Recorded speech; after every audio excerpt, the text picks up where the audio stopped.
The Boys Club, c'est un podcast qui reçoit des mecs pour leur demander de creuser leur rapport avec leur genre. Et plus que des conclusions, il en ressort souvent des histoires touchantes, parfois des histoires marrantes. Si vous ne deviez écouter qu'un seul épisode, je vous conseillerais celui de Bilal Hassani, qui rentre dans la catégorie des épisodes à la fois marrants et touchants, et qui est sorti il n'y a pas très longtemps. Et si vous ne connaissez pas, j'avais invité Mimi à la 10e nuit originale pour faire une sorte de bilan du podcast avec plusieurs invités qui y étaient passés pour faire un point, mais aussi confronter les points de vue et voir s'il n'y a pas un petit peu de débat qui se cache là-dessous. On pourrait appeler ça, en quelque sorte, un épisode crossover. Et donc, la jeunesse de ce podcast, c'est que je me suis dit qu'on parle beaucoup de féminité et de comment exprimer sa féminité à sa façon, mais on parle très peu des masculinités et de comment les exprimer. Donc j'ai voulu inviter un panel de mecs très différents à me parler de leur rapport à leur genre, et une partie d'entre eux sont réunis ce soir. Et la première question que j'ai à vous poser, le chat, vous pouvez poser des questions si vous voulez, parce que mon conducteur est très court, donc comme ça, ça me fera de la matière, merci beaucoup. La première question que je voudrais vous poser, c'est qu'est-ce que ça fait de parler publiquement de masculinité ? Et je propose qu'on commence par Arthur, parce que tu étais le premier, et en plus, tu n'es pas habitué par rapport aux autres présents ici à parler publiquement sur Internet. C'est vrai. Merci. Non mais effectivement, on en parlait tout à l'heure, mais c'est vrai qu'on est avec des gens quand même qui ont beaucoup de place dans la sphère internet, et c'est vrai que faire un premier épisode avec un parfait inconnu, on va dire, de la sphère, c'était osé, parce que j'étais là en mode genre bon, pas grand chose d'intéressant à raconter, et non, c'était cool. En vrai, T'as raconté vraiment... des trucs. On a raconté des trucs, mais bon, sans spoiler. Comme on aurait pu raconter des trucs autour d'une bière, donc pas de traumatisme. Je vais bien. Ah, parce que c'est un traumatisme. Tu veux dire, tu parles vraiment de branlette avec tes potes autour d'une bière avec tes copains? De tes branlettes adolescentes? Non, mais je veux dire, ça c'est des genres de trucs avec lesquels j'ai déjà parlé avec Mimi, tu vois. Mais c'est pas un sujet qui est tabou, c'est juste. Ah, t'étais au courant quand il en a parlé Alors, j'étais au courant. Pas des détails, je dirais. coulisses. Parce que donc la branlette entre potes, c'est ce truc que je savais que certains garçons faisaient, mais dont bizarrement personne ne m'avait parlé IRL, qui est que certains mecs, à l'adolescence notamment, quand ils découvrent leur corps et les merveilles de leur pénis, se masturbent en groupe de potes, pourquoi pas. On m'a répété que c'est pas gay, c'est juste que c'est sympa de partager ça, et généralement ça arrive pas très souvent, c'est une fois ou deux, et après tout le monde passe dans un cadre plus privé. Mais je peux pas dire qu'on en avait parlé en profondeur, et surtout je sais pas si les mecs en parlent entre eux une fois que c'est fait. Non, c'est sûr, mais après c'est juste qu'on en a pas parlé en profondeur. Pourquoi ? Parce que c'est pas le sujet du siècle, quoi. Enfin pour moi, c'est quand même. Non, mais ça a été une belle tranche. Arthur. Ça a été une belle tranche de. Non, bah écoute, toi tes histoires. Comment ça ? Mais non, ça a été une belle tranche de rigolade, mais c'est vrai que clairement, non, je vais pas en parler. Enfin, c'est le côté. Tu vois, en plus, c'est des trucs qui sont vieux, tu parles pas forcément de vieux trucs, tu vois. Je sais pas. C'est pas spontanément, non. Genre, hey, salut mec, tu sais que quand j'avais 11 ans, je me suis branlé avec mon meilleur pote, c'était trop bien. Genre, non, c'est bizarre. Pourquoi pas finalement ? Pourquoi pas avec les bonnes personnes ?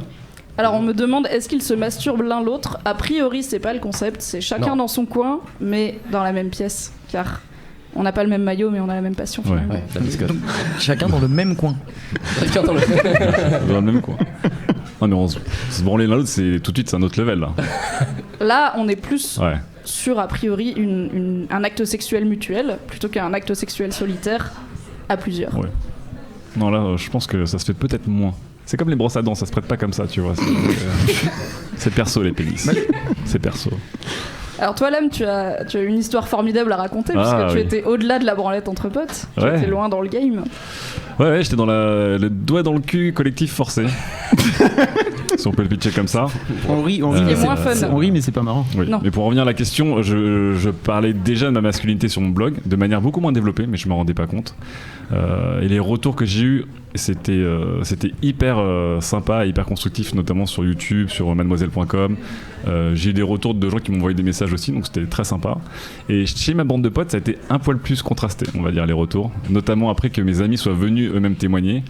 Et voilà, on a fait un week-end ensemble et ça a commencé à rentrer dans le déni. Certains m'ont dit, mais en fait, je crois que j'étais pas là en fait.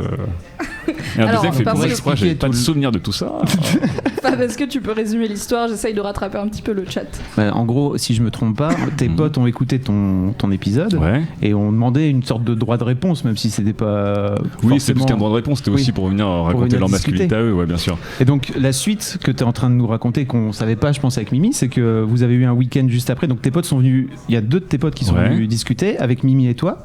Et vous avez donc la suite. Vous avez passé un week-end entre potes justement Tout à fait. après, et ça a régénéré de nouvelles discussions. Ça a généré des discussions parce qu'il y en a un d'eux qui, ça fait 30 ans qu'il vanne sur cette histoire de Alam, t'étais pas rigolo parce que t'as pas joué le jeu, et qui à un moment a sorti, en fait je suis pas sûr que j'étais là. Et un deuxième qui a dit, mais moi aussi en fait j'ai aucun souvenir, on fait des vannes depuis 30 ans mais je me rappelle pas vraiment qu'il y a eu cette soirée. Et j'ai regardé, je fais, là j'étais sur 20, c'est beau, c'est beau. Et on en est arrivé, tu vois, il y en a un qui était particulièrement pas remonté mais qui était là genre, tu l'aurais pas un peu inventé, tu vois, je fais, Ah oui, ouais. le déni. Ouais, donc c'était mon seul retour un peu contrasté après ces podcasts, mais le reste c'était vraiment c'était que de la bienveillance et du c'est super que des mecs parlent quoi. Je pense que c'est le même retour pour vous les gars globalement, mais c'était vraiment top. Raph, on t'entend pas. Oui. C'était comment de parler masculinité au micro et est-ce que t'as eu des retours autour de toi? C'est très cool de parler masculinité, c'est assez... on se montre assez vulnérable, mais je pense que justement c'est ça qui est important, c'est une bonne peur, et ça fait du bien. Et puis les retours, ouais, des retours très cool, justement, qui alimentent et nourrissent le fait que c'est cool à faire en fait. Et en plus, ce qui est cool avec ce sujet, c'est que personne n'est illégitime. Il n'y a pas à réviser quoi. Il y a au maximum à se montrer le plus authentique possible, et que ouais, il y a même pas de genre qui rend le truc illégitime. Je pense que homme comme femme, on peut parler masculinité, et donc c'est assez cool d'en parler parce qu'il y a juste il y a rien à réviser quoi. Il y a rien à apprendre par cœur. Donc, Oui, et pourtant il y a beaucoup d'invités qui arrivent un peu en disant je sais pas, déjà j'ai l'impression que ça va pas être intéressant ce que j'ai à dire, alors que tout le concept c'est d'avoir des expériences différentes, donc toutes les expériences sont bienvenues. Et oui, il y en a beaucoup qui disent en fait, j'y ai jamais réfléchi, je sais pas si je serais un bon invité, et en fait je pense que c'est pas possible d'avoir un mauvais invité, sauf, même pas un mauvais invité, mais en tout cas un invité avec lequel ça coince, sauf comme tu dis, s'il y a un blocage au moment de s'ouvrir et de répondre avec honnêteté, là c'est sûr que ça bloque un petit peu. Ouais. Et dans les retours aussi, un truc que j'ai beaucoup aimé, c'était de rencontrer des gens, par exemple un ami d'amis que je connais pas encore, et qui me dit assez vite, tiens, j'ai vu ton passage sur The Boys Club ou l'interview que j'ai fait sur Mademoiselle, et qui dit merci, bravo, et tout ça, c'était cool, ça m'a parlé.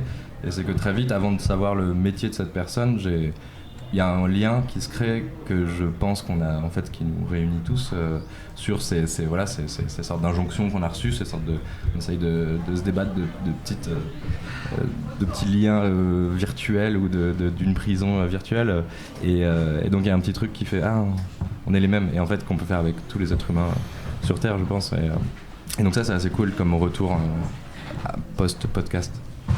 Je pense qu'on peut préciser aussi que c'est tous des pionniers et qui sont tous courageux en fait de venir causer au micro, parce que c'est pas forcément un truc qui est extrêmement facile pour les mecs de venir. Ça fait partie de la masculinité justement de garder une forme de mystère, et on n'en parle pas et on est des bonhommes, et en fait il faut qu'on soit fort quoi. Donc, on est les premiers en 2000 ans d'histoire. Ouais. Bravo à vous. Non, mais c'est stylé. Non, c'est pas impossible. Prix Nobel pour Raphaël. Non, mais c'est vrai que ça libère la parole quelque part. Dans le monde anglophone, il y a Thomas Hercouet arrive, il casse tout. Oh le noobie. Est-ce que le son est bon? Bonjour Thomas. Bonsoir. Je t'entends bof fort. Ouais, Je vais peut-être pas que te ton mentir. micro n'est pas branché. C'est le numéro 2. Ah, les femmes et la technologie. Non, c'est le potard en bas dessus qui se en bas. Ah oui. Voilà. C'est facile, c'était le seul qui était tout en bas. Thomas, dis bonjour. Coucou. Ah, c'est beaucoup mieux. Quelle voix virile. Du coup, tu viens d'arriver, tu veux prendre la question en route? Ouais. Qu'est-ce que ça fait d'aller parler masculinité, et quels sont les retours que tu as pu avoir après ton épisode de The Boys Club? Très peu de retours. Tu étais le 4e. Très très déçu de l'influence. Moi je pensais vraiment exploser mon compte de followers et j'étais très déçu. Ça viendra, tu étais le 4e. Super envie, j'ai eu très peu de gens qui m'ont dit que j'étais un mec vraiment woke. Alors que j'ai fait le taf, tu vois. Enfin, j'ai dit tout ce que j'avais à dire. J'étais un peu déçu. Non, qu'est-ce que ça fait? J'en sais rien. Qu'est-ce que ça fait? C'est pas grand chose en vrai. Enfin, c'est pas. Moi, ça m'a vraiment pas. Parce que t'es pas ma psy déjà. C'est vrai. Et T'es pas ma mère. Quelle agressivité. T'es pas ma mère non plus. T'es pas ma psy, d'accord. Non, je pense que c'est intéressant de partager des trucs. Après, ça m'a pas fait de papillon dans le ventre particulièrement parce que c'est des choses avec lesquelles je suis en paix. Et voilà, c'est tout. Ça s'est bien passé. Tu es plutôt sympa comme personne. T'es déjà arrivé au bout de la route, Thomas Hercouet. Quoi ? T'es déjà arrivé au bout de la route de la déconstruction de ta masculinité. Je pense que j'ai fait le boulot. Écoutez, non, je déconne. C'est pas le truc, c'est que en fait, le truc, c'est que c'est un The Boys Club, très bon podcast, The Boys Club. Je vous conseille, si vraiment vous ne connaissez pas The Boys Club, allez écoutez. Il a hijack l'antenne. Non, le truc c'est que quand t'arrives pour te parler dans un podcast en général, je pense que dans tous les podcasts, même d'interviews, c'est le cas. Tu vas parler de ce que tu sais et tes pardons, c'est pas forcément le meilleur endroit pour les dévoiler. Pour moi, en tout cas, je l'ai vécu comme ça, c'est-à-dire que je dévoile que ce que je suis prêt à dévoiler, tu vois. Il y a pas des trucs avec lesquels tu dois faire un chemin toi-même personnellement. Tu vas les garder pour un autre épisode. Donc pour l'instant, ce dont on a parlé et tout, c'était intéressant, mais c'est des choses que j'avais déjà formulées et phrasées intérieurement, avec lesquelles j'étais déjà en paix sur des questions qui sont comme ça. Donc pour moi, en fait, c'était juste rendre quelque chose de vocal, un truc que j'avais fait intérieurement. Après, évidemment qu'on a tous un milliard de kilomètres à faire encore, mais après c'était cool. On s'était pris un petit apéro dans la foulée, je crois. Non, même pas. Non, pas ce soir-là, je pense pas. Bah dommage. Dévoile les coulisses. Ça arrive. Voilà. Et vous avez tous préparé ce que vous allez dire? Vous savez déjà ce que vous allez dire? Alors, moi, je l'ai fait 2 fois. Ouais. Parce que la première fois, ça n'a pas enregistré. On a pris un peu la confiance, on a branché le truc, on a lancé enregistrer et on s'est dit c'est bon, on peut se barrer et pas surveiller le truc. Ça, c'est bon bien, pour ne la faites pas ça légende. chez vous, ça ne marche pas. On a eu 11 minutes sur 2 heures. Voilà. C'était 11 bonnes minutes. Et d'ailleurs, les quelques seuls on va dire, retours que j'avais eu, notamment sur les commentaires de l'article de maths, c'était oh là là, c'est qui ce mec, on dirait qu'il se fait chier. Et bon, déjà, j'étais en grosse gueule de bois, comme aujourd'hui. Et en même temps, il y en avait un où t'étais malade et un en gueule de bois, donc aucun des deux n'était très dynamique. Non, il y avait. The Bof Club. Alors, moi, bof, là, je suis moyen. Je suis moyen bof là. Bon, ouais. Je suis à 50%. Et Aurélien, il a pas parlé de son épisode. Oui, tout à fait. Le meilleur pour la fin. Alors, pour le contexte, Aurélien a eu un épisode un peu spécial qui était dédié à un seul sujet. Oh oui. Qui est la Sa fois où il s'est cassé la bite et où il s'est fait opérer du pénis avec moult détails. Fab était en PLS sur une chaise, ce qui est une position dangereuse. Ne faites pas ça chez vous. J'étais pas bien. Ou alors au sol, mais pas sur une chaise, quoi. Ouais. C'était pas bien. Donc voilà, vous avez, si vous voulez, un truc genre 1h10 d'Aurélien qui vous raconte de finalement du premier sang versé jusqu'au point de suture sur la bite. Oh, et puis même après. Hein. Oui. Ouais, on avait beaucoup de détails dans cet épisode, mais c'était intéressant de. Ah, c'était génial. Et du coup, tu es de très loin l'invité qui a le plus parlé de son pénis, qui est un sujet qu'on essaye d'aborder dans la plupart des Boys Club, dans quasiment tous. Mais là, du coup, c'était full. Oui, la alors, bite, mon œuvre. après, c'était full pénis. Moi, je sais que j'avais déjà parlé un petit peu de rapport au corps, pas mal, qui est un sujet important, quel que soit le genre, de toute façon. Parce que la première image qu'on a de soi et qui fait du mal dans la tête, c'est la personne qu'on voit dans le miroir. Donc, c'est important aussi, je pense, d'être en paix d'une certaine façon avec la personne qu'on est physiquement. Et là, pour le coup, c'est même encore plus détaillé que juste le rapport qu'on a à son anatomie dans son entièreté. C'est une blessure à un organe très personnel. Et alors pour le coup, en l'occurrence, je suis un homme cis. Du coup, j'ai parlé de mon expérience d'homme cisgenre qui s'est pété la teub. Mais j'aime bien quand tu le dis comme ça. Oui. Ça fait un peu genre. On dirait une comptine pour enfants. Et maintenant, je suis capable d'en parler comme ça. Je suis tombé, je me suis cassé la teub. Je me suis cassé la teub. Tu t'étais tombé, t'avais la gaule et tac. Mais il y a un. Excuse-moi, mais il y a un truc avec Enfin, spécifiquement, en plus, l'image du pénis qui est un peu le symbole. Le phallus, tu veux dire. Le phallus, voilà. Qu'on veut nous imposer comme le symbole de la sainte masculinité. Et du coup, il y a ce truc de. Que nous, en plus, on vit peut-être moins, mais ce truc de. Si jamais t'es un homme et que ton pénis marche pas, ou même t'as pas de pénis ou quoi que ce soit, et ben du coup. T'es de fait moins un homme et c'est pas un truc en général qu'on dit comme enfin que les gens disent comme un compliment. En général, moi un homme, c'est malheureusement plutôt connoté négativement. Certes. Bon. Merci. Je vous en prie. Oui, il y a une question qui traîne dans le chat, c'était est-ce que tu as déjà invité un homme trans? Pas encore, c'est prévu. C'est une question qu'on me pose régulièrement et c'est prévu. Voilà, je ne vais pas dire de date car je n'en ai pas, mais ça va arriver. J'ai arrêté de faire ça aussi, t'inquiète. Est-ce qu'il y en a ici qui ont écouté l'épisode d'Aurélien? Ouais, c'est con de lever la main sur un truc. L'âme. Comment tu l'as vécu?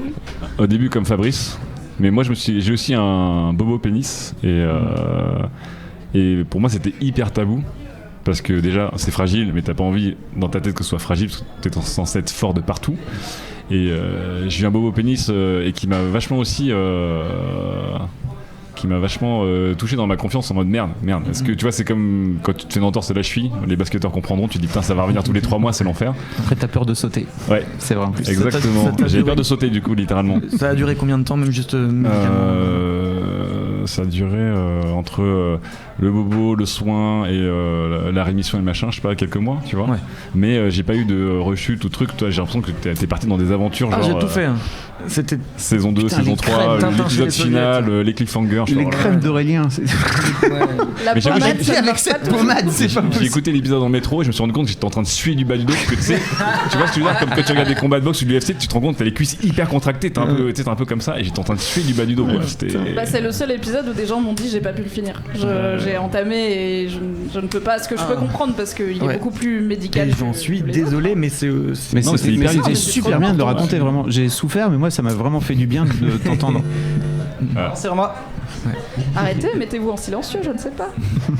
Fab, toi, t'as fait ton épisode en public. Ouais. Parce que c'était un moment un peu spécial. J'ai eu droit à ça, c'était bizarre. On a été invité par l'Espace Santé Étudiant de Bordeaux, qui est une super organisation qui bosse beaucoup autour de la santé sexuelle notamment. Et ils m'ont invité à parler masculinité et j'ai dit cool, je peux faire ce que je veux. Est-ce que je peux faire un boys club en public avec Fab? Et ils ont dit oui, donc Fab a dit oui, et après il a fait ah. Il y avait 150 personnes qui écoutaient, c'était vraiment dans un amphi de fac, quoi, donc pas très loin, en full face à face. Non, c'était d'en parler devant des vrais gens et pas juste dans l'intimité de notre canapé de tournage. En fait, sur le moment, j'ai pas anticipé à quel point le fait d'avoir un public, ça allait changer le cours de notre discussion. Mais c'est vrai que j'ai remarqué après coup que effectivement nos discussions sont plutôt à 3 et se font à 3 et en fait, on se parle soit à l'un, soit à l'autre, mais en général la discussion tourne, quoi. Là, je me rendais compte qu'il fallait que je parle aussi aux gens qui étaient en face, en fait, pour pas les perdre. Et c'était bizarre en fait, vraiment c'était bizarre et surtout je sais pas si on le dit, si on le spoil ou pas, mais en fait on avait fait un pilote ensemble. Je pense qu'on le dit peut-être dans ton épisode. Je sais plus. Tu devais être le patient zéro, ouais. Tu devais être l'épisode 1 du Boys Club pour 2 raisons. Déjà, c'est que j'étais sûre que tu avais des trucs à dire puisqu'on en avait pas mal parlé. Et dans ma tête, il y avait un peu ce côté, comme tu vas co-interviewer des mecs avec moi, c'est bien que t'aies fait le baptême du feu et que du coup t'aies vécu aussi ce truc de se foutre un peu à poil. Et en fait, on l'a enregistré et finalement, on s'est dit que t'étais peut-être... tu avais peut-être un peu trop réfléchi pour que ce soit accessible à un mec qui a pas trop commencé le chemin. Du coup, on a pris Arthur, qui est, je pense, qui a un parcours qui était à 50%. Très candide. Qui est plein de bonne volonté, mais qui n'a pas spécialement été lire des articles et des réflexions et vu des vidéos et écouter des podcasts. Je sais pas lire. Il est épuisant. Il m'a promis solennellement avant de venir qu'il ferait pas que des vannes. Je compte sur toi, il reste une demi-heure. Je suis intimidé avec tous ces gens. Il ment, cette personne. Du coup voilà, Fab, tu devais être le premier, on l'a enregistré et finalement on l'a pas pris en premier, on en a refait un en public. Mais c'était vraiment marrant de communiquer comme ça sur... C'était un peu décevant parce qu'en fait tu m'as pas parlé de ma tub. Et... J'aimerais juste que quelqu'un isole cette phrase. Faites des samples. N'hésitez pas. Je suis en train de me dire que j'aimerais bien avoir un jingle pour The Boys Club, donc je pense qu'on l'a. Mais je sais pas pourquoi, en fait, je sais même pas pourquoi t'as pas parlé de ma tub, mais parce qu'on a parlé de plein d'autres choses et que parfois, en fait, on parle pas des tubs, mais je pense que c'était le premier épisode où vraiment on n'a pas abordé le sujet. Ouais. On n'a pas peut-être que moi aussi j'étais un peu déphasée par le fait qu'il y ait du monde et tout, parce que peut-être qu'en privé je t'aurais plus dit allez ta tub Parce que je sais qu'en plus t'as pas de soucis, enfin tu m'aurais pas dit non parle pas de ça, vas-y, il y a des gens. Mais c'est juste, alors on a bien parlé, hein, c'est un long épisode, Oui, c'est un long ensuite on a épisode. fait un échange qui n'était pas enregistré avec... C'était d'ailleurs super. Très informel avec l'échange plein de gens off, qui on a fait un échange Ouais, off avec après le public. avec le public Ah, c'est cool. pour parler de plus de Mademoiselle, etc. Et c'est vrai que la première question qui arrivait, c'était Fab, qu'est-ce que ça te fait de venir parler de tes, enfin voilà, de ton intimité avec Mimi qui est ton employé en fait. Ouais. Donc c'était intéressant. On a parlé un peu de liberté de parole au sein de la rédaction, enfin voilà, de tout ça quoi. C'était très bien. Mm. Dommage qu'on l'ait pas enregistré. Mais C'est ça permettait aussi que ce soit détente. Oui, c'est ça. Puis c'était Plutôt que cool. de faire passer les gens au micro. C'était bien de le faire en public en vrai. Oui, peut-être qu'il y en aura d'autres, on ne sait pas. Mm. C'est pas sûr parce que... C'est pas fastoche pour l'invité C'est en fait. compliqué, ouais. Ouais. Il y a eu une question intéressante sur le chat qui revient donc au sujet de la masculinité. Quelqu'un demande, est-ce que vous pensez que les rôles qu'on attend des hommes sont en train d'évoluer, notamment dans des couples hétéros où on attend que les hommes prennent l'initiative, qu'ils soient protecteurs et tout. Est-ce que vous pensez que c'est en train de changer? Est-ce que vous pensez que ça change complètement ou qu'on reste dans des schémas assez traditionnels finalement? Ça dépend de ta partenaire ou de ton partenaire en fait. Ça dépend de je sais toi pas, moi aussi. j'ai l'impression que des fois tu rencontres. Non, moi je suis hétéro, donc les filles que je rencontre des fois sont très classiques dans le schéma. C'est-à-dire qu'elles sont libérées, mais ce qu'elles attendent de toi est vachement classique. Et puis t'en as qui sont très libérées, qui attendent de toi d'être très libéré aussi. Enfin, ça dépend vachement, j'ai l'impression. Ouais, mais je pense aussi que ça dépend de toi, c'est-à-dire les mentalités sont en train de changer, pas pour tout le monde, parce que aussi il y a des gens qui sont très bien dans ce schéma-là et que du coup c'est plus le ras-le-bol de se dire en fait si j'ai envie d'avoir un schéma de masculinité classique, je vais l'avoir, et si j'ai envie de pas l'avoir, personne va me forcer à l'avoir. Je pense que c'est plus ça. Bah, T'as jamais eu de pression enfin peut-être pas de Mimi, de ta copine justement, où des fois t'étais pas assez mec? Je suis parfaite. ouais, mais bien sûr, mais c'est juste Ah que oui. c'est des personnes avec qui je suis resté un mois quoi. C'est D'accord. au bout d'un moment je suis là, ok, on va rien réussir à gratter, c'est pas comme ça que je suis, tu auras pas ça et c'est fini quoi. Raph, on t'entend pas. Rafi, Et quelqu'un Rafou. a dit, heureusement qu'il y a Raphaël Descraques, sinon je me serais barré. La pression que t'as Qui est cette personne qu'on puisse l'insulter? C'est ma maman, je crois. Je vais vérifier, mais, je crois que c'est ma mère, ouais. Non, tu disais si les mentalités ou si ça c'était en train de bouger, le rôle de l'homme dans les couples notamment. Notamment dans Dans les les couples, groupes. après, le rôle de l'homme en général, quoi. Moi j'en ai aucune idée pour les autres couples ou je sais pas, j'ai cette impression, ou j'ai cette foi en tout cas, j'espère. Dans mon couple j'ai senti cette évolution, que ce soit dans les rôles ou le rôle que moi je me fixais ou le rôle qu'on attendait de moi, mais qui a évolué, et des fois il y a quand même encore des travers un peu grégaires, enfin un peu des retours un peu à nos étiquettes qu'on est censé respecter, et on essaie d'être conscient de ce truc-là, pas sans se déresponsabiliser totalement, mais dire ah tiens ouais, c'est pas mal de conditionnement qui m'a fait dire cette connerie, qui m'a fait faire cet acte, qui m'a fait attendre ça de toi, etc. Donc je sais que ça a évolué dans mon couple, ça a pris du temps peut-être, mais et pour les autres j'espère vraiment. Je trouvais que l'épisode avec tes potes là me montrait bien en fait le chemin qui restait à parcourir en fait par rapport aux mecs qu'on a pu avoir, qui sont en général plutôt déconstruits ou en tout cas qui sont en voie de déconstruction du travail. Et je trouvais que tes potes étaient à la fois hyper touchants par plein d'aspects, et aussi parfois j'avais envie de les prendre, de les secouer en leur disant mais tu comprends pas comment ça se passe, et plein de bonne volonté, et en même temps tu sens vraiment que les questions parfois que Mimi ou que toi tu pouvais leur poser, ça leur arrivait comme une grosse claque dans la gueule, où ils étaient un peu sonnés de la question, et vraiment d'où tu sors ça en fait. C'était vraiment intéressant, je trouve. Mais Ça déjà, montre- la question juste, c'est quoi pour toi être un homme, pour revenir à la question que tu posais tout le temps? C'est vrai que déjà, nous, quand on y pense, on est même un peu paumés, et je me rendais compte qu'on avait plein d'entre nous qui se jugeaient, genre, ça va, c'était intéressant comme réponse, ou je sais pas, j'ai l'impression d'avoir dit de la merde. Ce à quoi je réponds, non, Ouais, c'était nul voilà. à chier, va-t'en. Et t'en as qui disent, ah, c'était nul, genre, j'ai écouté celui de Guilhem récemment qui était là, genre, bon, je sais pas trop quoi dire et tout. Et effectivement, il y en a qui sont littéralement bloqués sur la question. Et après, je les vois eux en couple, comment ils se comportent, etc. Et c'est vrai qu'il y a des rails vachement plus forts. C'est très dur à faire dérailler en fait, parce que. Enfin, je sais pas. J'ai l'impression qu'ils le prennent vraiment contre eux, et que c'est un panier de crabes en fait. C'est dès que tu touches un truc un peu profond, en fait, tout le reste, tu vois, t'as une ondée qui touche tout le reste, et d'un coup, t'as un blocage. C'est pas juste un point que tu peux débloquer, isolé des uns des autres. C'est quand t'en tires un, tout vient en même temps, et du coup, l'effort cognitif, il est gigantesque, et c'est hyper. Et il y a un truc c'est hyper troublant. Il y a un truc dramatique aussi que je remarque, et notamment dans l'épisode de Léopold qui va bientôt sortir. Léopold Le Pérave qui est extrêmement actif sur le chat. Ah, il est pas là, mais il est des dabs en permanence. Ouais. Coucou. Ainsi que des chansons à compléter. Coucou Léopold. Merci d'animer le chat. Mais c'est vrai que pour moi, l'un des trucs à changer aussi, c'est à quel point les groupes de mecs se tirent vers le bas en permanence, quoi. Et c'est un truc qui ressort en général dans les invités, c'est que individuellement, en one-to-one, ça a l'air de bien se passer, machin. Mais dès qu'il y a un groupe, dès qu'il y a la pression du groupe, c'est a tendance à vraiment tout le temps tirer vers le bas et ramener à une sorte de vas-y, on est des bonhommes. Et ça, pour moi, c'est un truc sur lequel il faut, en psychologie sociale, on appelle ça les minorités actives, tu vois. C'est-à-dire que t'es 2 sur 10 et qu'à un moment donné, tu décides de faire. C'est un peu ce que t'as fait toi dans ton groupe, j'ai l'impression. Mais ça nécessite un vrai taf et d'aller au clash et tu vois aussi. Mais c'est vrai que les seules interactions positives qu'on a entre mecs, c'est souvent de consolider nos codes en fait, puisqu'il n'y a pas d'autres types d'interaction qui est genre.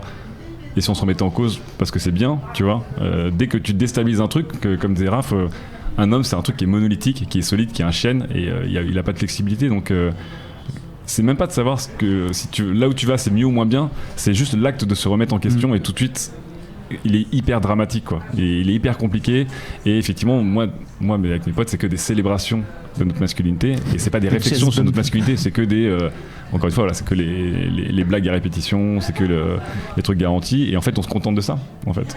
C'est peut-être aussi le côté c'est une question qu'on avait abordée, c'est le côté est-ce que t'as déjà remis en question le fait que t'es pas forcément hétérosexuel, tu vois. Et en fait il y a plein de gens ils se disent oh mais non moi je me suis jamais posé la question, c'est impossible c'est impossible. Et c'est un peu pareil je pense quand tu parles de masculinité, c'est le fait les gens sont déboussolés parce qu'ils sont là en mode genre mais attends si je me mets à réfléchir ça se trouve je suis un homme, je suis viril, je suis masculin et si j'en parle peut-être que d'un coup tout ça c'est juste un mensonge et ça va se déconstruire et je vais plus être masculin, tu vois. Et c'est un peu cette impression que c'est tout ou rien du coup. C'est soit tu colles à l'image que la société veut d'un homme monolithique et tout comme tu disais, soit d'un coup tu te décroches de ce truc là et c'est fini en fait, t'es radié du club des hommes et mais aussi ma carte. Je pense qu'aussi en effet il y a le fait que si tu t'aperçois que t'es pas un homme, tu peux faire l'égalité dans ta tête de dire t'es une femme et être une femme c'est mal, enfin être une femme c'est en parce qu'en plus il y a ce truc de l'effémination c'est négatif, c'est ça. Du coup systématiquement si t'as pas si tu coches pas toutes les cases dans le bingo d'être un bonhomme, tu prends des points en moins. Oui c'est ça, on a établi une hiérarchie qui nous a posé un peu en haut du truc et si on descend on est dans le mal quoi. Et même si tu dis j'assume mes côtés féminins, ça reste des points en moins. Mais tu dis c'est pas genre c'est un des points en plus, c'est genre j'ai perdu ce point, j'ai pas de barbe ou je sais pas, j'ai pas une grosse tub ou j'ai pas de machin. C'est pas comme si on s'en foutait, c'est genre c'est des points en moins, mais j'assume le truc, tu vois. Donc ça reste comme négatif. T'es obligé d'assumer, tu vois. Alors que être un homme, t'as pas besoin d'assumer. C'est tout ce que t'as de masculin, c'est automatiquement cool. Ouais. Du coup, t'as pas besoin d'assumer d'avoir un truc cool en fait. Il y a Rubens qui fait, je propose qu'on se charge de créer le bingo, être un vrai bonhomme. Faites-le, de ouf. Faites-le, grave. Je veux le voir, je vous le partagerai ardemment. Je suis assez curieuse de. Vous ne me voyez pas, mais je suis de votre rang. Je suis assez curieuse de voir ce qu'il y aurait dedans. Et il y a, alors je l'ai perdu, désolé, mais il y avait quelqu'un qui disait en gros, est-ce que vous avez conscience que les propos qu'on échange dans The Boys Club, c'est des propos en tout cas des questions que les femmes se posent régulièrement sur leur féminité. Et du coup c'est une bonne question de relier ça à, parce que je suis une femme, je bosse pour Mademoiselle qui est un magazine féminin et beaucoup d'initiatives autour de la masculinité viennent des femmes. Est-ce que vous comprenez pourquoi? Est-ce que ça vous a surpris qu'une meuf lance ça? Est-ce que vous voyez d'où ça vient? J'ai pas compris pourquoi. Toi, Fab, t'as pas compris. Je me suis senti insulté au fond de ma chair et de mon genre. Mais non, comme tu dis, c'était symptomatique. C'est que des mecs grande gueule qui font des podcasts ou des blogs ou du stream, t'en as foison. Et puis des mecs qui vont regarder des mecs dans les yeux pour parler de mecs, il y en a zéro quoi. Donc il a fallu que le sexe faible se charge de la chose. Mais c'est surtout, je pense, parce que dans la société actuelle, en tout cas, les femmes peuvent pas faire autrement qu'on leur balance leur genre en pleine gueule en permanence, notamment à travers le harcèlement de rue. Enfin, il y a eu MeToo, etc., qui a permis de prendre conscience de tout ça et de libérer la parole autour de, on va dire, de la condition féminine avec plein de guillemets. Et je pense qu'en tant que mec, t'es pas confronté jamais à ça, en fait. Donc, c'est normal que la plupart des mecs ont tendance à pas se poser la question, puisque à quel moment on vient te ramener à ton genre? Jamais en fait. Donc et puis ce que je me dis aussi, c'est que jamais, mais en même temps vous venez de parler du fait qu'entre mecs vous renforcez votre masculinité, donc en fait ouais, mais du coup ça bouge pas. Oui, c'est ça. Ouais. Le genre masculin, il se renforce et il bouge pas. Et il fait que c'est peut-être sédentaire. Et j'ai l'impression que les femmes, depuis qu'elles sont nées, ou elles sont remises en question de manière négative, ou elles gagnent des choses de manière positive. Mais en fait, il y a une dynamique de base en fait. Et dans la discussion, il y a une dynamique, c'est qu'est-ce que t'as gagné, qu'est-ce que t'as perdu, etc. Alors qu'un mec, c'est juste qu'est-ce que est-ce que tu peux double, triple check encore que t'es bien un mec. Donc il n'y a pas de dynamique dans nos discussions. Et puis ce que je me dis aussi, c'est que tous ces trucs qui sont toxiques du coup pour les hommes, ils le sont aussi à un certain niveau pour les femmes, les personnes trans, et ça vient s'ajouter à leurs difficultés. Du coup, ça me paraît normal que ça concerne tout le monde en fait. Je sais pas si je suis très clair. Non. Si. Ouais. Si plutôt. Cool, merci. Ok, on a Aorte Impérial qui pose une question qui est intéressante et qui pour moi en fait est la problématique de cette tranche, à savoir, du coup en étant déconstruit, vous vivez bien d'avoir profité pendant longtemps de vos privilèges ou c'est dur à gérer? Comment vous personne gérez, ici si a c'est dur? prétendu, enfin désolé mais personne ici a prétendu être déconstruit. Non, On a parlé justement c'est ça. d'être Le en truc voie c'est, des- en fait, pour moi c'est ça qui est intéressant à creuser. C'est que, ça revient à la première question que tu m'as posée qui est qu'est-ce que ça fait de parler dans un épisode du Boys Club? Où en gros il y a ce côté où effectivement on exprime beaucoup de choses, de sentiments qu'on a sur nous, sur notre rapport au genre et sur notre chemin qui est individuel et personnel. Et c'est très important de le faire, d'être en paix avec soi-même, c'est un chemin qui est énorme. À l'échelle systématique et systémique, qu'est-ce que ça change et qu'est-ce qu'on peut faire pour que ça ait une vraie portée? Moi c'est ça qui m'intéresse, c'est ça que j'ai envie de savoir. Qu'est-ce que, au-delà de nous, de dire est-ce que nous ça va la vie? Ouais, grave, de ouf. Qu'est-ce qu'on fait pour aller plus loin et c'est quoi la prochaine étape? Mais t'as pas l'impression qu'en parler c'est Bah, déjà on faire un parle. truc? Ah non mais c'est déjà, non mais c'est top, c'est ouf. C'est une Après, super je dis première pas étape. que personne ici ne fait rien d'autre. Par exemple, Aurélien, je sais que t'as évoqué le sujet de la virilité et de la masculinité en bande dessinée, notamment, car tu es auteur de BD. Oui. Donc je dis pas que tout le monde ici s'est juste posé devant un micro et n'a rien fait d'autre, mais en fait, en parler. En fait, j'ai l'impression que tu traites un peu ça comme si, ok, on est venu à un micro, nous ça va, tout va bien, ce qui est déjà pas vraiment le propos c'est pas des le cas. épisodes. Généralement, Bien sûr. c'est pas ouh la fête. Toi-même, tu sais, tu y étais. Moi-même je sais. T'inquiète. Après, si la question c'est qu'est-ce que les hommes peuvent porter en termes d'initiative pour que ce soit plus que des femmes comme moi ou Victor Toyon qui tient le podcast Les couilles sur la table qui parle de masculinité, là je suis d'accord. Mon rêve c'est que plein de podcasts se lancent et qu'ils soient aussi lancés par des mecs et autre chose, des espaces de parole différents. Ouais, mais après, encore une fois, nous faire un podcast, effectivement, en parler encore une fois, c'est ouf et c'est libérateur et j'adore, je vous ai tous mis dans mes oreilles à un moment donné. J'ai passé un moment excellent. Et ça confronte avec beaucoup de choses et en parler, c'est un vrai truc, c'est un vrai exercice, c'est un paquet, c'est un pas de géant en fait à faire en tant que mec, de formuler ce genre de choses. Là, C'est énorme. il y a deux questions, parce que tu as posé une question sur est-ce qu'on culpabilise de ne pas avoir checké nos privilèges pendant des années, et en deux, c'est est-ce que vous devez agir maintenant? Oui, absolument, c'est exactement ça. C'est-à-dire, dans un premier temps, est-ce que rétrospectivement, on prend un peu de recul sur la situation et on a bien profité du machin? Je pense qu'on est tous d'accord pour dire que oui. Et maintenant, quelle est la prochaine étape, quoi? Qu'est-ce qu'on fait maintenant?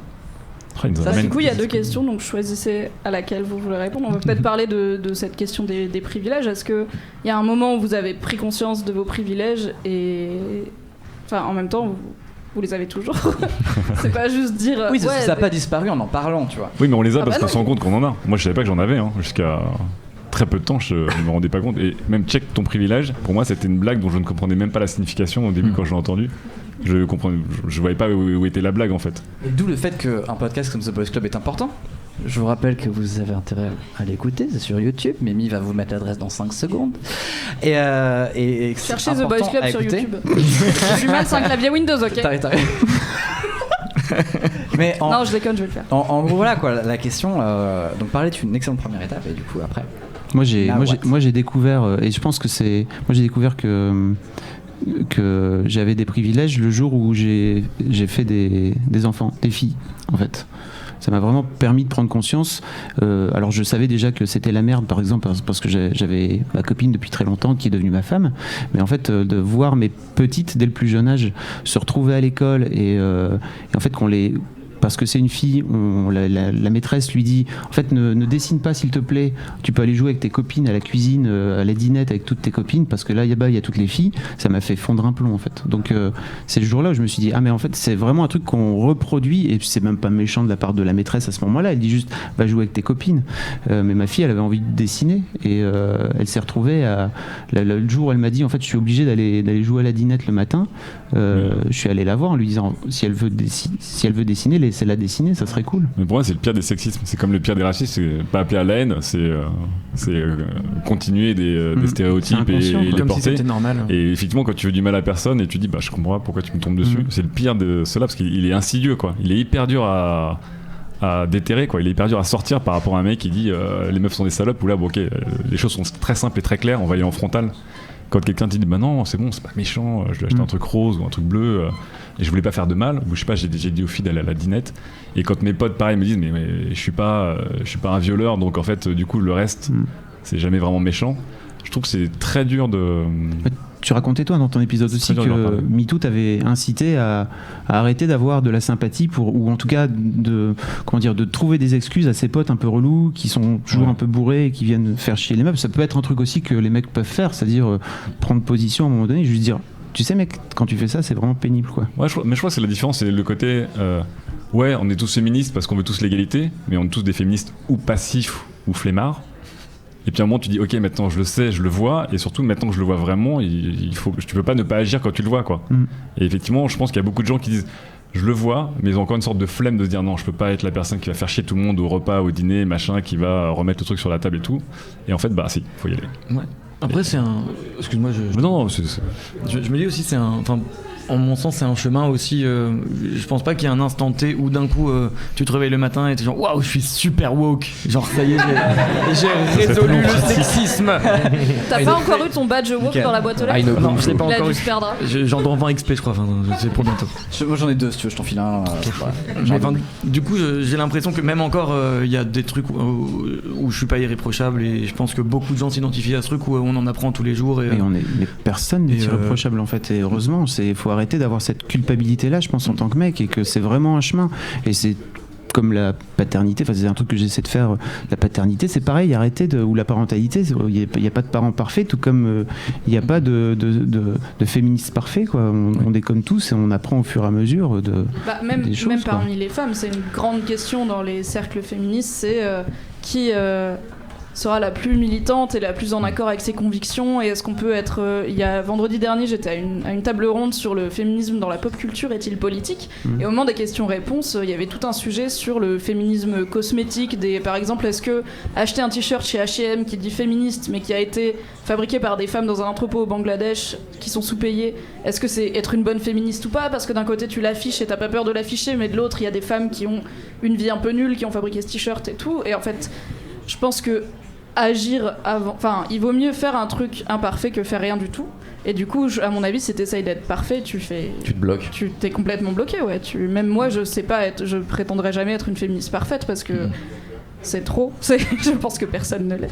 Puis il y a Chetty dans le chat, je l'ai vu passer, qui disait que si on peut être sexiste en étant bien intentionné, parce que c'est un chemin, c'est le pire de tout celui-là. La maîtresse de ma fille quoi, vraiment. Ouais. Elle est bien intentionnée. Il y a une question de Adèle qui tombe bien, puisque je vous l'ai posée quand je vous ai envoyé le conducteur environ 1h40 avant qu'on passe au micro, car je bosse toujours au dernier moment. Est-ce que vous avez vu la nouvelle campagne de la Fondation des femmes qui s'appelle « Tu seras un homme, mon fils » et qui est, en tout cas dans mes souvenirs personnels, une des premières campagnes françaises de grande ampleur sur la masculinité. Est-ce que vous avez vu la campagne et le spot qui va avec ? Mais tu l'as mis en lien, je crois, non ? Ouais, mais tu l'as mis en lien trop tard. Désolé. Je l'avais vu passer parce que je crois que tu t'avais dû me la montrer plus tôt. Pourtant elle est passée avant le foot hier. Mais l'ami il aime pas le foot. T'as pas vu le match? J'adore le foot. Okay. J'adore tacler par derrière au niveau des genoux, je suis très viril. Bien, ouais. Voilà. Tel un véritable bonhomme. Tu peux expliquer ce que c'est peut-être? Oui, tout à fait. Donc c'est une campagne qui vise à redéfinir.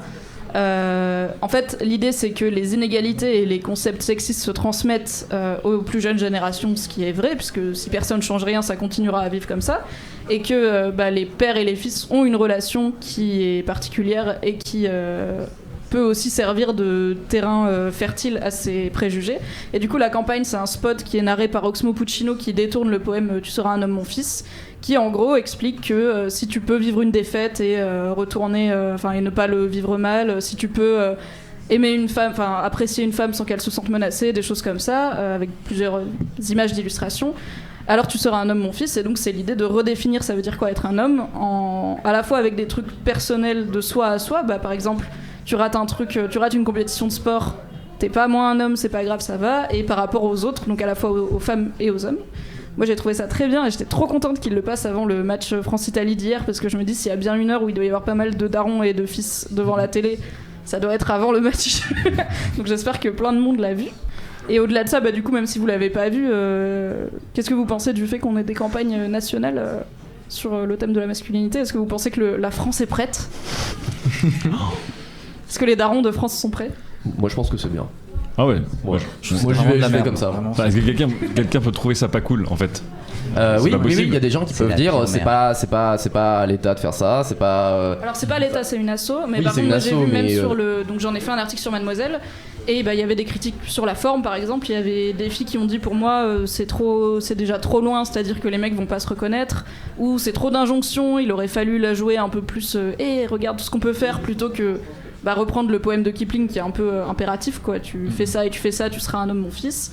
Il y en a qui disent qu'il faut juste envoyer aux orties le concept d'homme et de femme, et que c'est comme ça qu'on fera disparaître les inégalités. Donc, et puis je pense que hors de ma bulle, du côté peut-être des gens un peu plus réac, oui, il doit y avoir pas mal de gens qui sont contre, j'imagine. Ouais. Non, puis même le simple fait de dire c'est quelque chose d'assez profond et d'assez violent, et d'en parler pour beaucoup de gens, c'est un peu le but de ce podcast, aussi de forcer des gens à en parler, des hommes à en parler. Forcer. Et avec un gun sous la tempe. Non, mais quelque part on se force à en parler, tu vois, et avec plus ou moins d'aisance selon les gens. Mm-hmm. Mais je pense qu'il y a dû y avoir quand même une pelletée de gens devant leur écran qui se sont dit oh mais pourquoi on me balance ça au visage, moi je veux juste regarder le foot, laissez-moi tranquille, foutez-moi la paix.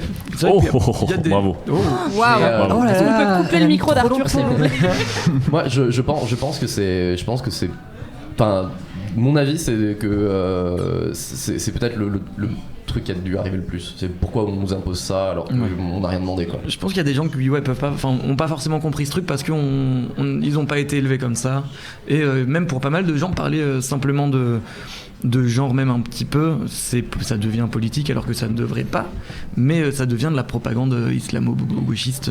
Mais puis ça va prendre du temps, parce que quand on a commencé à parler de harcèlement de rue en 2011 ou 2012 sur Mademoiselle, il y a un petit moment, personne n'en parlait vraiment à l'époque, et on se souvient très bien qu'il y avait des lectrices qui étaient elles-mêmes victimes de harcèlement de rue, qu'aujourd'hui tout le monde dit ok c'est bon, le harcèlement de rue c'est entériné, qui nous disaient non mais c'est de la drague. Donc je pense que alors qu'elles-mêmes sont victimes, je pense que sur le sujet de la masculinité, on a un peu de chemin encore à faire, quoi. Mais c'est bien d'en avoir, d'avoir un chemin qui vient de débuter. Oui, c'est ça. Au moins, on est sur le bon chemin, quoi. Je pense. Il y a une question intéressante de Forkawaza. Est-ce que vous avez déjà parlé du sujet avec vos darons respectifs ? Alors, Arthur, t'as expliqué dans ton épisode que t'as plus de contact avec ton père depuis très longtemps, donc je suis pas sûr que tu vas le rappeler pour lui dire papa, ça veut dire quoi être un homme ? Mais si tu le fais, on met un micro, s'il te plaît. Ouais, on met un micro, et je pense un ou deux officiers de la BAC aussi pour éviter les débordements. Avec mon père non, et par contre j'ai été principalement élevé par ma mère, et on va dire que pour moi c'est plus facile d'en parler parce que ma mère est quelqu'un qui verbalise beaucoup les choses, et du coup depuis tout petit j'ai appris à parler des trucs, et même quand c'est pas agréable, et c'est vrai que quand la personne sur le chat dit daron, j'imagine que c'est parents en général, et donc moi dans mon cas en tout cas beaucoup avec ma mère. Je crois pas en avoir beaucoup parlé avec ma famille. On peut discuter avec mon père, donc je pense pas que ça soit un problème d'en parler avec lui, mais il a pas écouté ton épisode sur ta bite cassée, quoi. Non, je pense pas. Tu l'as pas envoyé. Et même, est-ce qu'il est au courant tout simplement que tu t'es... Parce qu'en fait, tu vis plus chez tes parents, et du coup, tu peux tout à fait vivre ce chemin médical compliqué. sans leur en parler, tu vois. Je crois que je leur en ai parlé après, à la fin.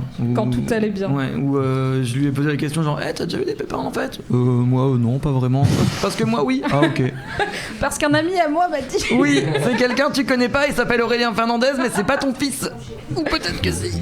Est-ce que t'en as parlé, parce que je sais que t'as un petit frère qui a pas loin de la vingtaine. Est-ce que t'en parles avec ton petit frère? Moi, je sais que je suis même pas sûr d'avoir eu une conversation non plus avec lui. Je suis assez ouvert pour en parler à chaque fois. Je sais pas si je peux mettre une date ou une conversation, mais c'est pas impossible, mais je suis pas sûr non plus d'en avoir parlé avec lui. Ok.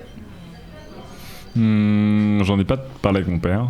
On a des discussions. T'en parles beaucoup en plus dans ton épisode de ton père. Ouais. Je parle beaucoup avec ma sœur qui est très très avancée sur le sujet, mon petit frère aussi.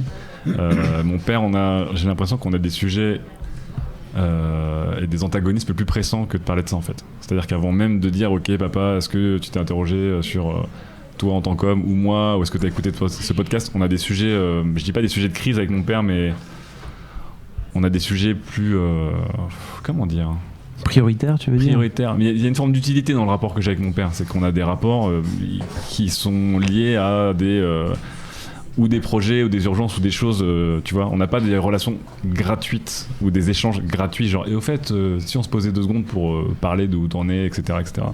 Donc c'est un truc que je n'ai pas, et je pense que j'aurai jamais vraiment avec lui, en fait. Ce sera pas facile à avoir, en tout cas. Pareil, pas de discussion avec mon père, malheureusement. Il y a en effet, j'ai l'impression que je n'aborde pas assez d'autres sujets non plus avec mon père. Du coup, je me dis celui-là, oh là là, c'est un peu la. C'est trop loin. On va commencer par la saison 1 et demander comment ça va dans la vie d'abord. Et après, moi, il y a un truc qui m'étonne, enfin pas qui m'étonne, mais c'est qu'en fait, est-ce que vous avez envie d'en parler? Parce que moi personnellement, parce que du coup, Fort Cavaza répondait, la personne parle vraiment des pères. Pas de la mère. Et bah, du coup, dans vos cas, est-ce que vous auriez envie, est-ce que si c'était possible, Grave. Tu voudrais en parler toi? Mais grave. Mais ça voudrait dire que ma relation avec mon père en général me permettrait d'arriver à ce niveau-là en fait.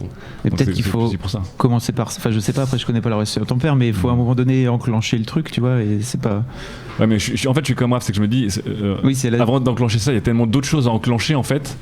Que si je lui parlais de ça, c'est comme si je lui disais, je sais pas, viens on va courir ensemble, on va commencer par un marathon. Okay. Tu vois, attends. Et si déjà on marchait 300 mètres ensemble, tu vois.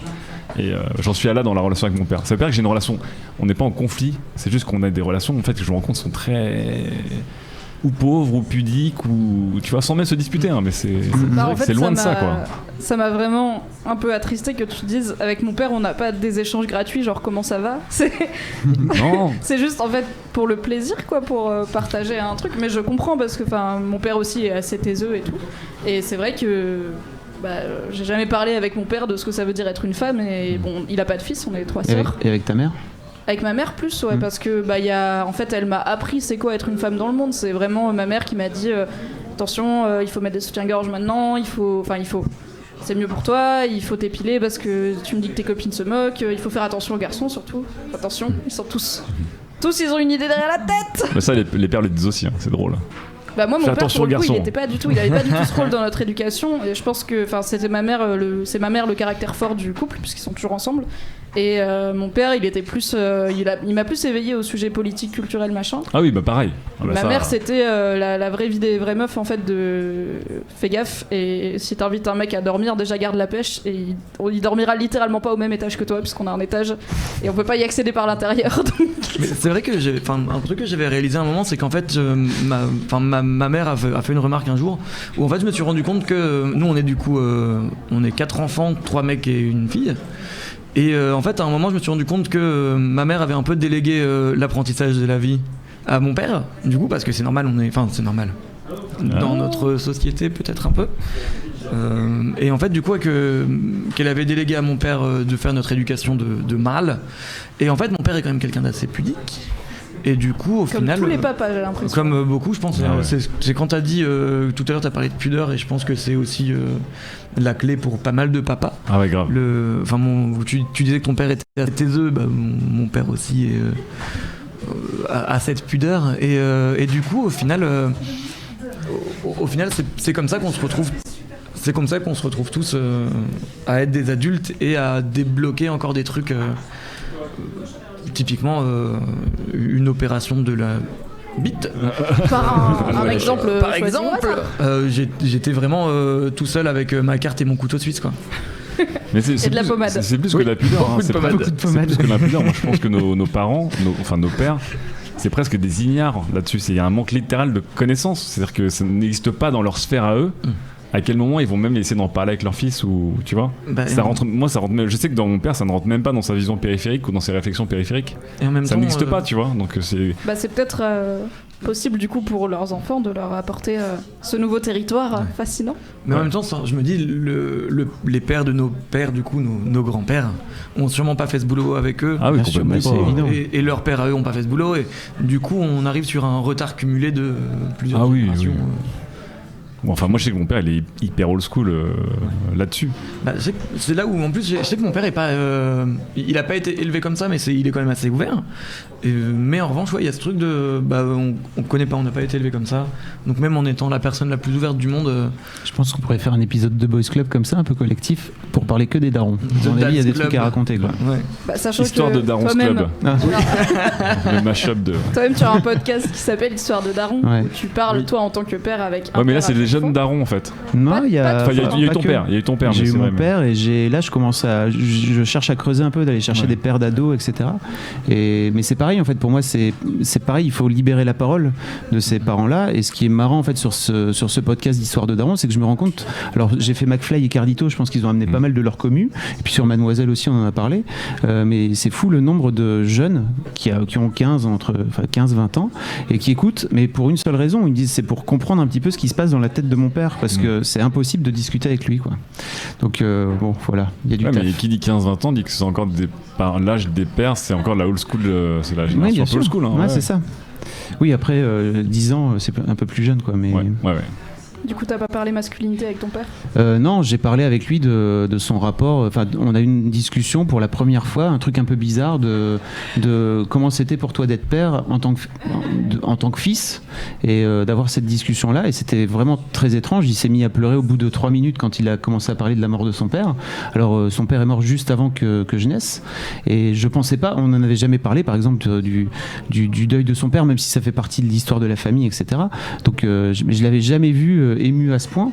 Il a pleuré au bout de 3 minutes, il a commencé à pleurer. Moi j'étais un peu ok, donc voir ton père pleurer, c'est scoop, c'est vraiment très bizarre. Et à la fin en fait on refait une boucle et en fait on reparle de la mort de son père, il est un peu triste que son père m'ait jamais connu parce qu'il est vraiment mort quelques mois avant, et il se remet à pleurer, et après il a pleuré pendant 2 heures non-stop. Après le podcast, c'était le jour de Noël, et il a pleuré pendant 2 heures. Il venait dans le salon. Pas Florent, mais l'ambiance à Noël, il y a également les bar mitzvahs et Pâques.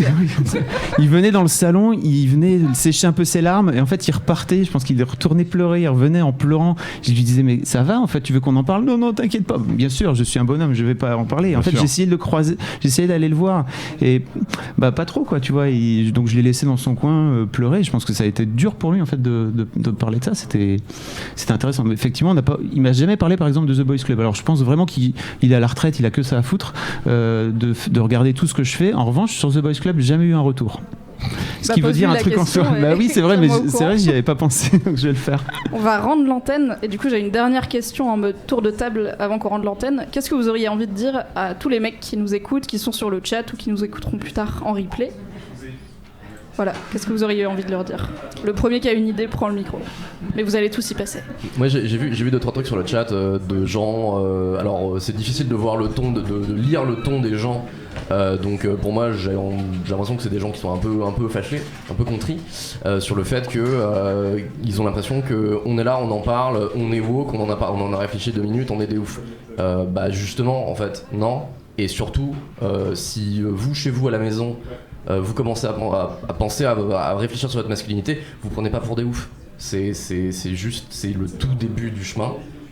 C'est une étape importante, il faut en être fier, mais c'est quasiment normal. Ça doit être la prochaine norme en fait.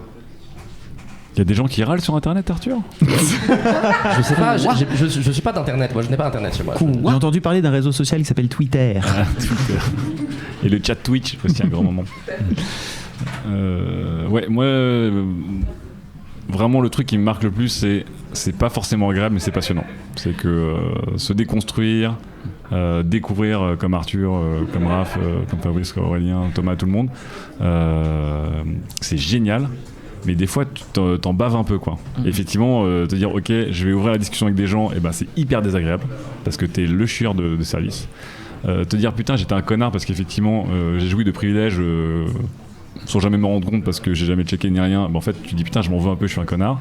Mais donc, il y a plein de trucs qui sont pas agréables, mais globalement, c'est vraiment, vraiment, vraiment passionnant, quoi. Parce que des fois, tu te réveilles, tu fais, ok.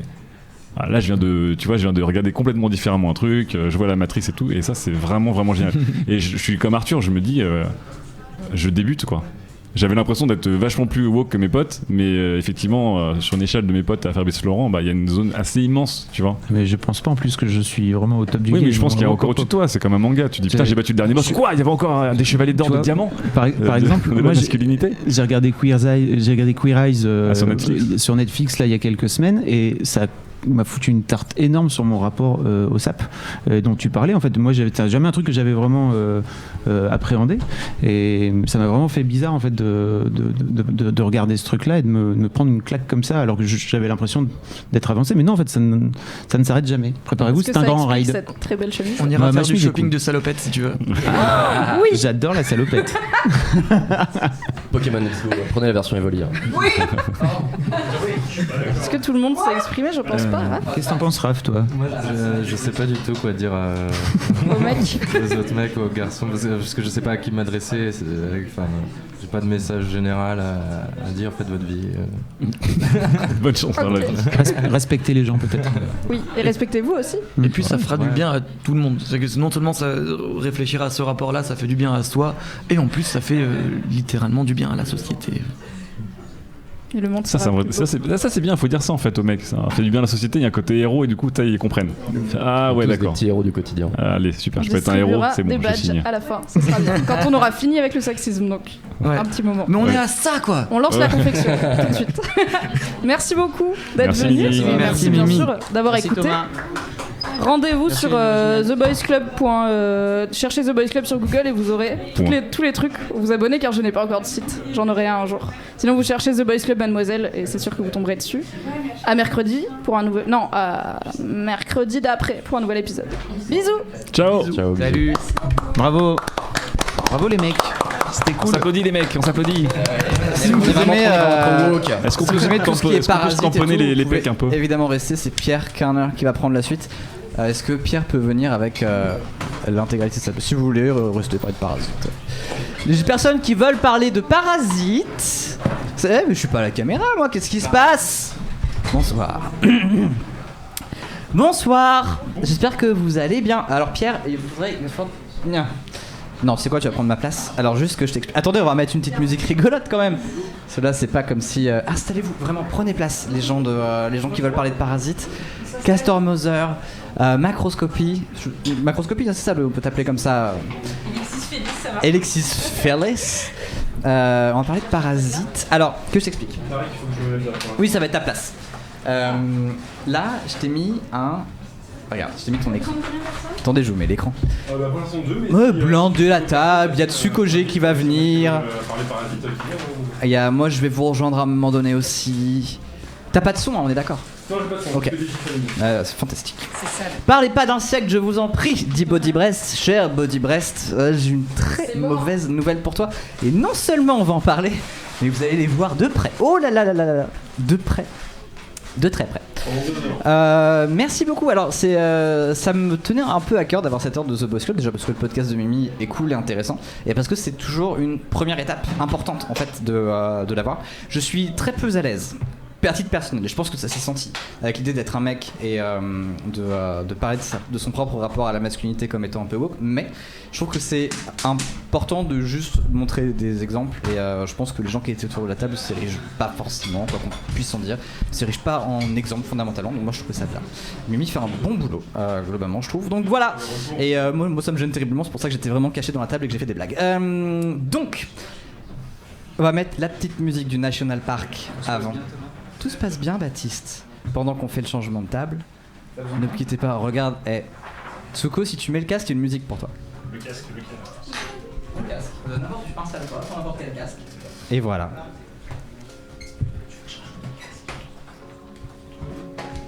C'est le moment de la transition. Ouais, régler le volume du casque, je suis en train de péter le Ah oui, c'est là, parce que... je vous laisse le gérer. Eh bon, on est à la bourre, le croirez-vous. Ce n'est pas très grave. Je pense que c'est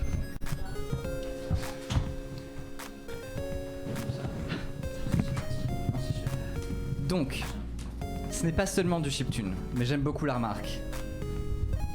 Vous avez vu d'ailleurs qu'il y a une version de Pokémon Or Beta qui a fuité récemment, qui va être traduite en anglais dans quelques mois. Je pense que vous comme moi avons des petits frissons au cœur. J'en connais un qui est à cette table qui a un petit frisson au cœur lui aussi.